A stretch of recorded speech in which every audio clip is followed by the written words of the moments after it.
Hello everyone, my name is Kuldeep Singh Rathore. Welcome in GATE वाला platform. तो guys I hope so कि अब आपने रेस्पॉन्स शीट और जो आंसर की आई है और रैंक प्रेडिक्टर के माध्यम से आपने अपने मार्क्स पता कर लिए होंगे और आपको आइडिया भी लग गया होगा कि आपका जो स्कोर है वो किस रेंज में आ रहा है। अब जैसे ही आप लोग मार्क्स पता करते हैं गाइज, उसके बाद सबसे बड़ा क्वेश्चन जो एक एस्पिरेंट के माइंड में उठता है वो ये होता है कि सर अब मेरे जो मार्क्स है उसके बेसिस पे मेरे पास क्या क्या कैरियर ऑप्शन अवेलेबल है। तो guys depend on your marks आपके पास बहुत सारे कैरियर ऑप्शन अवेलेबल हो सकते हैं। उसी के लिए आप लोगों के लिए complete post grade guidance series चल रही है जिसमें आपको सारी की सारी इंफॉर्मेशन प्रोवाइड की जाती है। तो गाइस अब धीरे धीरे क्या करेंगे कि जो डिफरेंट डिफरेंट इंस्टीट्यूट्स है, आईआईटीज हैं, वो क्या करेंगे अपने एडमिशन पोर्टल को लॉन्च कर देंगे और जैसे ही एडमिशन पोर्टल का लॉन्च होगा उस पर सारी की सारी डिटेल्स आने लगेगी। तो आप लोगों को उसके रिगार्डिंग में वीडियोस प्रोवाइड कर दूंगा। आईआईटी वाइज आपको वीडियोस मिल जाएंगे जिसमें सारी की सारी इंफॉर्मेशन आपके लिए अवेलेबल रहेगी। उसके अलावा कट ऑफ से कितने मार्क्स वाले बच्चों को इसमें अप्लाई करना चाहिए उसके रिगार्डिंग भी आपको इन्फॉर्मेशन मिल जाएगी। तो आप लोग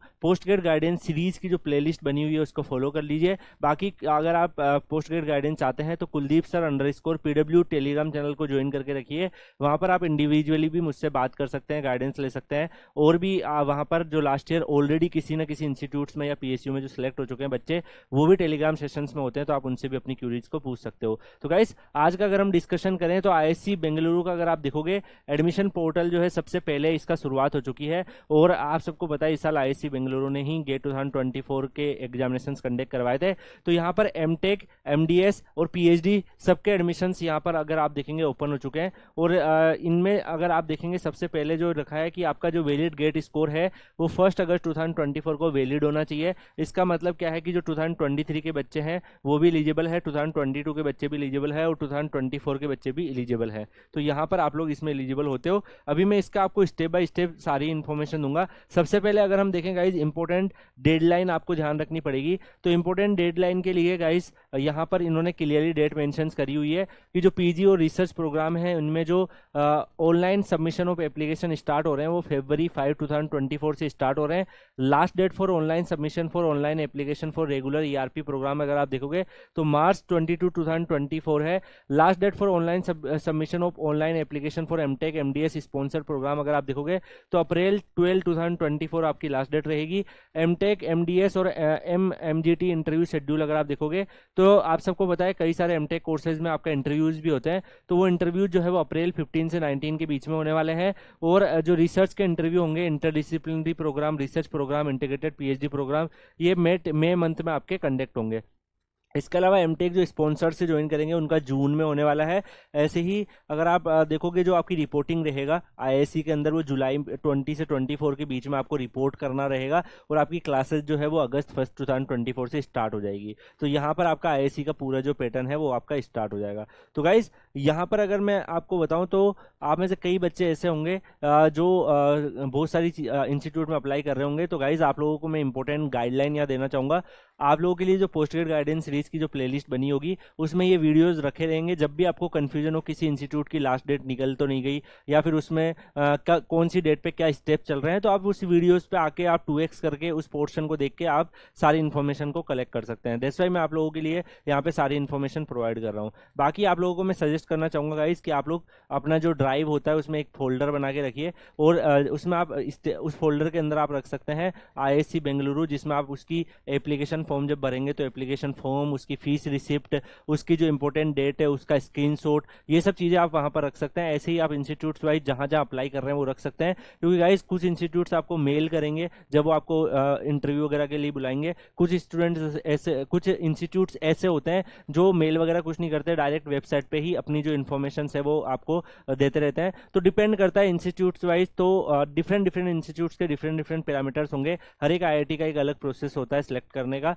तो गाइज आप लोगों को इसलिए सेफ्टी के साथ अपनी सारी चीजें रखनी है। आप एक डायरी भी मेंटेन करके रख सकते हैं, उसमें आप डेट वगैरह लिख के रख सकते हैं, तो आप लोगों के लिए हेल्पफुल रहेगा। अदरवाइज इस वीडियो में से आप स्क्रीनशॉट खींच के रख लीजिए। तो मल्टीपल ऑप्शन है जैसा भी आपको सूट करे।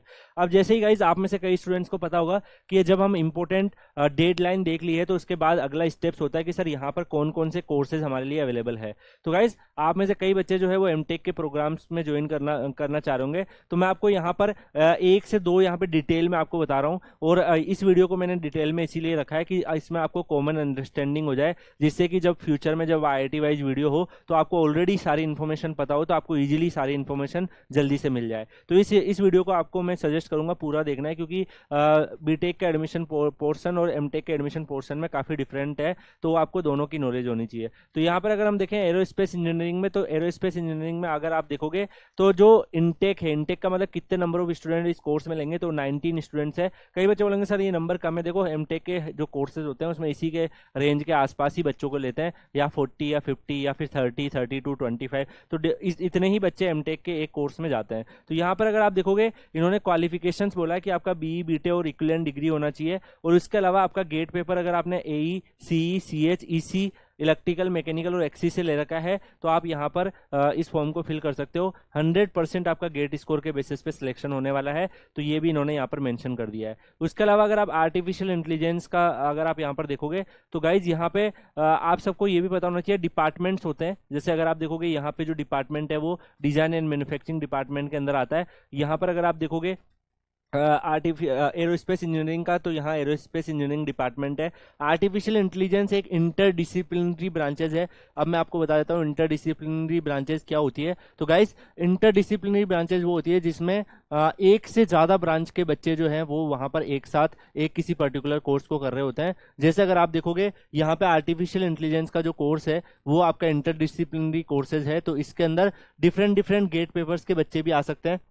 जैसे अगर आप यहाँ पे देखो BE BTech ये के आपका होना चाहिए, उसके साथ अगर आपने गेट पेपर CS से दे रखा है, DA से दे रखा है, EC से दे रखा है, इलेक्ट्रिकल से दे रखा है, इन सब कोर्सेज से अगर आपने दे रखा है और आपको C++ की अगर नॉलेज है तो डेफिनेटली आप इस पर्टिकुलर फील कर सकते हैं आर्टिफिशियल इंटेलिजेंस में एमटेक का कोर्स। और 35 यहाँ पे सीट्स रहेगी। और यहाँ पर अगर आप देखोगे सिलेक्शन प्रोसेस 70% गेट स्कोर है, 30% आपका ये रिटर्न टेस्ट करेंगे। अब कई बच्चों के दिमाग में रिटर्न टेस्ट क्या होता है सर, देखो कुछ इंस्टीट्यूट्स आपका रिटर्न टेस्ट करेंगे जिसमें वो आपका सेपरेटली एग्जाम होंगे, जिसमें ज़्यादातर जनरल एप्टीट्यूड और थोड़ा सा टेक्निकल और डोमेन पे क्वेश्चंस होते हैं, तो आप इजीली उसको कर सकते हो अगर आपने गेट क्वालिफाई कर रखा है। बायो इंजीनियरिंग अगर आप देखो गाइस तो ये भी एक इंटरडिसिप्लिनरी कोर्सेज है, जिसमें अगर आप देखोगे बहुत सारी ब्रांचेस के बच्चे एलिजिबल है। यहाँ पर सारी ब्रांचेस के कोड दे रखे हैं, मैकेनिकल भी एलिजिबल है। यहाँ पे अगर आप PI देखोगे, XC देखोगे, DA data science and artificial intelligence के, सिविल के, सबके बच्चे इसमें एलिजिबल है। तो अगर आप गेट स्कोर रखते हो तो आप बायो इंजीनियरिंग का भी भर सकते हो। इसमें इनटेक जो है 15 स्टूडेंट्स का रहेगा। अब कई बच्चों के दिमाग में ये होगा सर मेरा गेट स्कोर इतना है तो क्या मैं इस पर्टिकुलर फॉर्म को जो है वो फिल करूं। तो गाइज आप लोगों के लिए डिफरेंट डिफरेंट वीडियोस आएंगे, कट ऑफ के बेसिस पे भी वीडियो आने वाले हैं, जिसमें मैं इस IISc बेंगलुरु के साथ साथ आपको ये भी बता दूंगा कि किस पर्टिकुलर ब्रांचेस के लिए कितनी कट ऑफ जा रही है। तो डेफिनेटली गाइज आप लोग क्या कर सकते हैं कि जब कट ऑफ के वीडियोज आएंगे तो उनको भी आप फॉलो कर सकते हो। तो यहाँ पर अगर हम देखें गाइज तो ये भी आपके पास एक अच्छी खासी अपॉर्चुनिटी है, आप यहाँ पर भी इस फॉर्म को फिल कर सकते हो। कट ऑफ वाइज वीडियो भी आएंगे, सब आपको पोस्ट ग्रेड गाइडेंस सीरीज की प्लेलिस्ट के अंदर दिख जाएंगे। बाकी यार Kuldeep sir _PW Telegram channel join करके रखो, तो वहां पर भी काफी सारे कम्युनिकेशंस होते हैं। तो काफी सारे बच्चे जब उस रेंज में अप्लाई कर रहे होते हैं तो आपको भी आइडिया लग जाता है कि मुझे भी अप्लाई करना है या नहीं करना है। उसके अलावा सिविल इंजीनियरिंग में अगर आप देखोगे तो सिविल इंजीनियरिंग में भी यहाँ पे बीटेक आपका सिविल या मैकेनिकल से हो। इसके अलावा सिविल से अगर आपने गेट का पेपर दिया है तो आप यहाँ पे इस फॉर्म को भर सकते हो। 100% गेट स्कोर के बेसिस पे सिलेक्शन ले रहे हैं। केमिकल के बच्चों के लिए मैं बता देता हूँ, यहाँ पर केमिकल से आपका पेपर होना चाहिए 17 इनटेक है, 70% गेट का वेटेज है, 30% इंटरव्यू होगा। ऐसे ही अगर आप देखो अर्थ एंड क्लाइमेट साइंस का, तो अर्थ एंड क्लाइमेट साइंस का आपका 10 का इंटेक है। और यहाँ पे BE BTech और इक्विवेलेंट अगर आप यहाँ पर देखोगे तो AE CE CS CS EC electrical mechanical और XC इन सारी ब्रांचेस के बच्चे अगर आप यहाँ पर देखोगे तो आपके लिए एलिजिबल है। और गेट पेपर अगर आप देखो तो यहाँ पे दूसरे डिसिप्लिन जो है वो भी यहाँ पर एलिजिबल है। 70% गेट स्कोर, 30% इंटरव्यू होगा। कंप्यूटेशनल एंड डाटा साइंस के अंदर अगर आप देखो गाइस तो यहाँ पर भी अगर आप देखोगे आपका AE BT यहाँ पर भी DA का बच्चा भी एलिजिबल है, EC इलेक्ट्रिकल मैकेनिकल इन सब की ब्रांचेस के बच्चे भी एलिजिबल है। तो ये भी आपके पास एक अच्छी अपॉर्चुनिटी है। 16 यहाँ पर सीट है। सिलेक्शन आपका 70% गेट स्कोर के बेसिस पे, 30% रिटर्न टेस्ट और इंटरव्यू होने वाला है। कंप्यूटर साइंस के बच्चों के लिए अगर आप देखोगे तो यहाँ पर लास्ट ईयर अगर आप देखोगे तो गेट का और रिटर्न टेस्ट दोनों थे, लेकिन इस बार 100% गेट स्कोर के बेसिस पे दे दिया है। और यहाँ पे 62 बच्चों का इंटेक हो रहा है, काफी बड़ा नंबर है। और यहाँ पर अगर आप देखोगे तो सेम अगर आप देखोगे तो CS के बच्चे इस फॉर्म को फिल कर सकते हैं। इलेक्ट्रॉनिक्स का अगर आप देखोगे तो गेट पेपर EC इलेक्ट्रिकल के बच्चे फिल कर सकते हैं। 22 सीट है। सिलेक्शन प्रोसेस 70% गेट और 30% रिटर्न टेस्ट, 30% इंटरव्यू है। तो गाइस कुछ में रिटर्न टेस्ट है, कुछ में इंटरव्यू है, तो जिसमें इंटरव्यू होगा आपको इंटरव्यू देना पड़ेगा। पड़ेगा। ठीक है, ऐसे ही अगर आप यहाँ पर देखोगे इलेक्ट्रॉनिक सिस्टम एंड इंजीनियरिंग में 26 इनटेक है, यहाँ पर भी 70% आपका गेट स्कोर है, 30% इंटरव्यू है। ऐसे इलेक्ट्रिकल इंजीनियरिंग में अगर आप देखोगे 30 सीट्स है, इलेक्ट्रिकल और डीए का बच्चा भी इस फॉर्म को फिल कर सकता है, 70% गेट स्कोर और 30% इंटरव्यू है। ऐसे ही सस्टेनेबल टेक्नोलॉजी है, ये आपका एक इंटरडिसिप्लिनरी ब्रांच है जिसमें मल्टीपल ब्रांच के बच्चे इस फॉर्म को फिल कर सकते हैं, 10 इनटेक है, 100% गेट स्कोर के बेसिस पे है। ऐसे ही इलेक्ट्रॉनिक प्रोडक्ट और डिजाइन के अंदर अगर आप देखोगे तो 70% आपका गेट स्कोर, 30% आपका इंटरव्यू है, और 11 जो है यहाँ पर नंबर ऑफ सीट है, इसी इलेक्ट्रिकल, आईएन और मैकेनिकल का बच्चा फिल कर सकता है। मोबाइलिटी इंजीनियरिंग भी आपके पास कोर्स अवेलेबल है, इसमें ये भी एक इंटरडिसिप्लिनरी कोर्स है, तो मल्टीपल ब्रांच के गेट के पेपर अगर आपने दे रखा है इनमें से किसी भी पेपर कोड में, तो आप इस फॉर्म को फिल कर सकते हो। इंस्ट्रूमेशन वाला जो कोर्स है गाइस, इसमें भी अगर आप देखोगे तो इसमें भी इंटरडिसिप्लिनरी कोर्स है, मल्टीपल ब्रांच के बच्चे कर सकते हैं, इंटरव्यू और रिटर्न गेट स्कोर के बेसिस पे ये लोग लेने वाले हैं। मैकेनिकल में अगर आप देखो गाइस तो मैकेनिकल एई, पीआई और एक्सी के बच्चे फिल कर सकते हैं, 70% गेट स्कोर, 30% इंटरव्यू है, 21 टोटल इंटेक रहने वाला है। ऐसे मटेरियल इंजीनियरिंग के अंदर अगर आप देखोगे गाइस 32 यहाँ पर इंटेक है, 100% गेट स्कोर के बेसिस पे है, यहाँ पर एक्सी का बच्चा भी इस फॉर्म को फिल कर सकता है, तो आपके पास अपॉर्चुनिटी अवेलेबल है। ऐसे ही आप माइक्रो इलेक्ट्रॉनिक्स और वीएलएसआई का देखोगे 27 सीट्स है और 30% गेट स्कोर और 30% आपका इंटरव्यू है। सेमीकंडक्टर टेक्नोलॉजी में 8 इंटेक है, इसके अंदर selection is based on 70% GATE score, 30% interview है। ऐसे क्वांटम टेक्नोलॉजी 10 इंटेक है, अगर आप यहाँ पर देखो 70% गेट स्कोर, 30% इंटरव्यू है, यहाँ पर भी अगर आप देखोगे डिफरेंट ब्रांच के बच्चे एलिजिबल है। तो गाइज मैंने ऑलमोस्ट आपको सारी ब्रांचेस के दिखा दिया है कौन कौन से एमटेक के कोर्सेज आपके लिए अवेलेबल है, तो इनमें से किसी भी कोर्स को आप चूज करके अपना जो है वो फॉर्म को फिल कर सकते हो। अब आप में से कई बच्चे ऐसे होंगे जिनको फीस स्ट्रक्चर के बारे में जानना होगा। डेफिनेटली जब हम किसी इंस्टीट्यूट्स में अप्लाई करते हैं तो हमें वहाँ पर क्या स्टाइपेंड मिलेगा, कितनी फीस हमारी होगी, उसको भी जानने का हमारा इंटरेस्ट होता है। तो गाइज फीस के लिए मैं आपको बता दूं, जब आप फॉर्म भरेंगे तो ये आपका एप्लीकेशन फीस है, पीजी और पीएचडी के जितने भी प्रोग्राम है अगर आप वहाँ पर फिल करते हो 800 जनरल ओबीसी और ईडब्ल्यूएस की फीस है, एससी एसटी की 400 है, और बाकी अदर जो कैटेगरी में अगर आप डिफरेंट डोमेन से जाते हो तो उस पर भी आपको यहाँ पर दिया हुआ है। अगर हम यहाँ पर देखेंगे गाइस तो एमटेक में आपको जो स्टाइपेंड मिलता है वो आपका 12,400 मिलता है। एमटेक अगर आप रिसर्च में भी जाते हो तो 12,400 मिलता है। अगर आप पीएचडी में जाते हो तो गाइस जूनियर रिसर्च फेलोशिप 37,000 की, और अगर आप फिर जब कुछ टाइम के बाद सीनियर बनते हो तो सीनियर रिसर्च फेलोशिप आपको 42,000 की मिलती है। तो गाइज ये आपको गवर्नमेंट की तरफ से अगर आप देखोगे आपके लिए हायर एजुकेशन का सपोर्ट आपको मिलता है,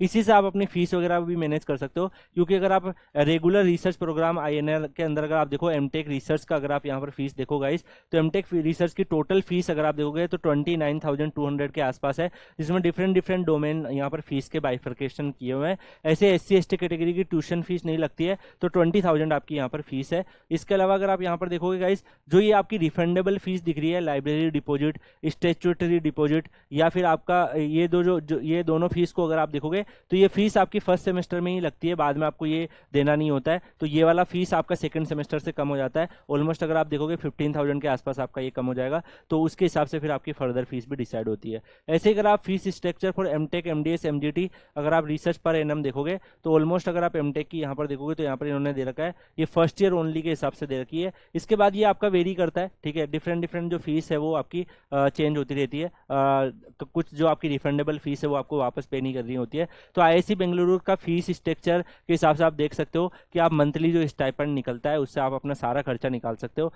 इवन आप वहां पर सेव भी कर सकते हो। तो ये भी ऑप्शंस आपके लिए अवेलेबल है। अब आप में से कई बच्चे ये भी जानना चाह रहे होंगे कि सर मुझे अप्लाई करना है तो अप्लाई करने का क्या प्रोसेस होगा, तो यहाँ पर ही वेबसाइट पे ही ऑनलाइन एप्लीकेशन पोर्टल दिया हुआ है। तो यहाँ पर अगर आप देखेंगे कुछ गाइडलाइन भी है, उनको भी आप देख सकते हो फॉर्म को फिल करने से पहले। Application for post graduate PG course दिया हुआ है, एडमिशन ओपन दिए हुए हैं, यहाँ पर आप मोर इन्फॉर्मेशन करके और भी इन्फॉर्मेशन देख सकते हो। यहाँ पे अप्लाई नाउ पे जब आप क्लिक करोगे तो यहाँ पर आपको न्यू रजिस्ट्रेशन पे क्लिक करना है। इसके बाद आपके पास सारी की सारी डिटेल्स अवेलेबल होगी, तो ये जो डिटेल्स है वो फिल करके जो भी आपको कोर्सेज में ऑप्ट करना है वो कोर्सेज वगैरह आप यहाँ पे चूज करके आप अपना फॉर्म फिल कर देंगे। जब आप मल्टीपल फॉर्म भरते हैं तो आपको मल्टीपल टाइम एप्लीकेशन फीस भी देनी होती है। तो कुछ इंस्टीट्यूट ऐसे करेंगे कि 2 से 3 जो है उसका आपको एक साथ प्रेफरेंस डाल देंगे और एक ही बार में एप्लीकेशन फॉर्म फीस होता है। कई इंस्टीट्यूट ऐसे होंगे, कई आईआईटी ऐसे होंगे जिसमें आपको इंडिविजुअल आईआईटी के हर एक कोर्स के लिए अलग से पे करके जाना पड़ेगा। तो डिपेंड करेगा हर एक इंस्टीट्यूट वाइज। तो गाइज इस पर्टिकुलर वीडियो में अगर आप देखेंगे मैंने आपको कंप्लीट आईआईसी बेंगलुरु का पूरा आइडिया दे दिया है, क्या वहाँ पे किस तरीके से उनकी वेबसाइट है, क्या वहाँ पर डाटा है, क्या क्या इन्फॉर्मेशन आपको रिक्वायर्ड होती है, किस तरीके से फीस रहेगा। तो ओवरऑल आपको सारे व्यू इस वीडियो में मिल गए होंगे। तो आईएससी बेंगलुरु में आप में से जो भी अप्लाई करना चाहते हो वो आप अप्लाई कर सकते हो। अब आप में से कुछ बच्चों को गेट स्कोर कितना चाहिए उसकी वीडियो की नीड होगी। तो अगर आप लोग चाहते हो कि आपको ऐसा वीडियो मिले कि गेट स्कोर क्या चाहिए, तो डेफिनेटली वीडियो के कमेंट सेक्शन में बताइएगा कि सर आईएससी बेंगलुरु की गेट स्कोर के ऊपर भी वीडियो बना दीजिएगा। बाकी इस फॉर्म को भरते वक्त अगर आपको कोई भी प्रॉब्लम आती है तो आप लोग Kuldeep sir _PW Telegram channel join कर सकते हैं फॉर पोस्ट ग्रेड गाइडेंस। तो वहाँ पर आपका अच्छा खासा काउंसलिंग चल रहा है, उसको आप फॉलो कर सकते हो। फ्री ऑफ कॉस्ट सारे स्टूडेंट्स के लिए अवेलेबल है, तो आप उसको गाइडेंस को फॉलो करो, डेफिनेटली आपको काफ़ी सारी हेल्प करेगा। बाकी आप ओवरऑल मैं आपको यही सजेस्ट करूंगा गाइस, फुल डेडिकेशन के साथ आप आगे बढ़ो और अच्छे से अपनी प्रिपरेशन पे फोकस करते रहो। डिफरेंट डिफरेंट आईआईटीज के अभी नोटिफिकेशंस भी आएंगे, एडमिशन पोर्टल आएंगे, तो मैं आपको उसके रिगार्डिंग वीडियो दे दूंगा। आप लोग अगर अच्छे से इन पर्टिकुलर इंस्टीट्यूट्स में अप्लाई करेंगे तो कहीं ना कहीं आपका सिलेक्शन जरूर होगा। बाकी गाइज हम मिलेंगे किसी और वीडियो के साथ, किसी और इन्फॉर्मेशन के साथ। तब तक के लिए good bye, take care, see you.